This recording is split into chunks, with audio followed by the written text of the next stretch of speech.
Awal nonton ngantuk, tapi pas tahu plot twistnya langsung fokus jir. Sini biar gue ceritain episode satunya.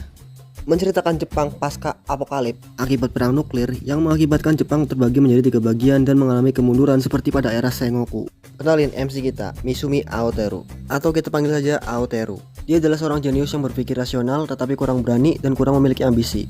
Ya, yang penting dapat kerja terus hidup nyaman sama istrinya lah. Sementara istrinya, Saki, dia adalah orang pemberani, emosian, dan gak mau dengerin nasihat. Berbeda dengan Aoteru, Saki ini punya keinginan menyatukan Jepang kembali walaupun hanya sebuah mimpi. Iya, sebuah mimpi, karena Saki nggak sepintar Aoteru. Dia hanya bisa bilang ke Aoteru bahwa kalau lu berani, lu bisa aja nyatuin Jepang. Tapi ya, Aoteru hanya menjawab skeptis dan hanya ingin hidup tenang tanpa melakukan hal semerepotkan itu. Suatu hari datanglah Menteri Dalam Negeri dan penguasa de facto Provinsi Yamato mengunjungi kota dari Aoteru nih guys. Ketika dia keluar dari kereta kudanya, dia malah tersandung kentang yang berserakan. Orang-orang pun kaget, tapi lebih kaget lagi apa yang dikatakan Kementerian Dalam Negeri ini guys.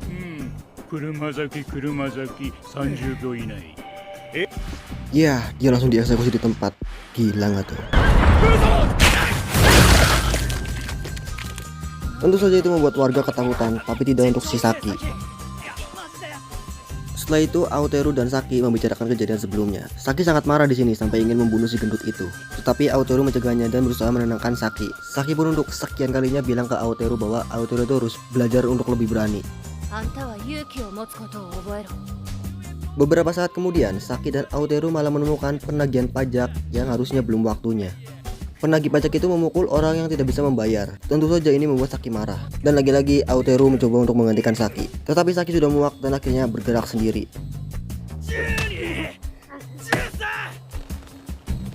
Saki mendapat penagih pajak itu. Kenapa dilakukan sebelum waktunya? Apa ini resmi atau ada apa sebenarnya? Sampai akhirnya penagih pajak itu pun gugup.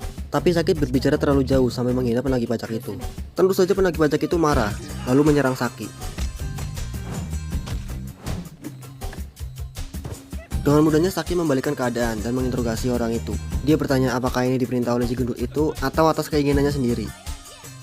Singkat cerita, warga sekitar pun kagum dan berterima kasih kepada Saki. Tibalah malam harinya, Aoteru menyesal tidak ikut dalam kejadian itu, karena menurutnya seharusnya dia bisa menyelesaikan itu dengan cara lebih damai. Tapi ya, nasi udah jadi bubur, mereka hanya bisa menertawakannya. Terjadi obrolan panjang di sini nih guys. Salah satunya apa yang sebenarnya Aoteru ingin lakukan. Karena kan dia seorang petani ya, tapi kenapa minjam buku seni perang lagi dan lagi? Ya kodratnya orang pinter ya kan, baca buku itu adalah suatu keasikan baginya. Tapi menurut Saki, buat apa baca begituan kalau nggak dipraktekin? Dia bilang ke Aoteru, yang dia kurang itu hanya keberanian. Kalau Aoteru punya keberanian, pasti dia bisa menyatukan Jepang. Aoteru pun skeptis seperti biasa, sampai akhirnya mereka pun tidur. Keesokan harinya, setelah Aoteru bangun, Aoteru pun kebingungan, kemana Saki pergi? Dia mencari Saki seperti anak kecil yang habis bangun dari emaknya. Setelah dicari di rumah gak ada, Aoteru pun mencoba mencari keluar. Lalu akhirnya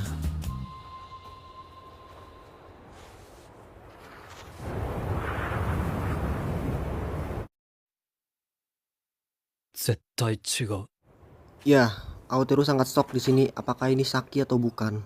Dia sangat tidak percaya istri yang semalam tertawa bersamanya masa ia mati sih. Sampai akhirnya bapak ini pun mengatakan,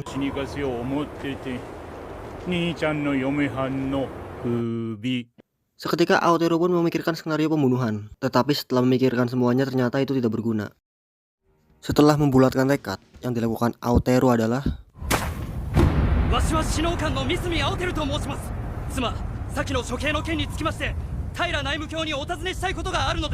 dia melakukan sesi tanya jawab kepada Menteri Dalam Negeri itu. Dia bertanya soal dakwaan dan rincian kejadiannya. Di sini Aoteru pintar sekali dalam berbicara, sampai akhirnya penagih pajak itu kena eksekusi juga.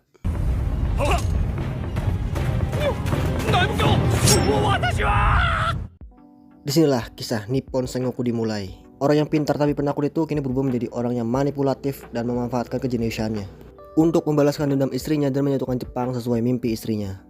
Animenya sedang tayang musim ini, dan gue udah nonton sampai episode 2, dan gue rasa ini menjanjikan untuk ditonton sampai akhir.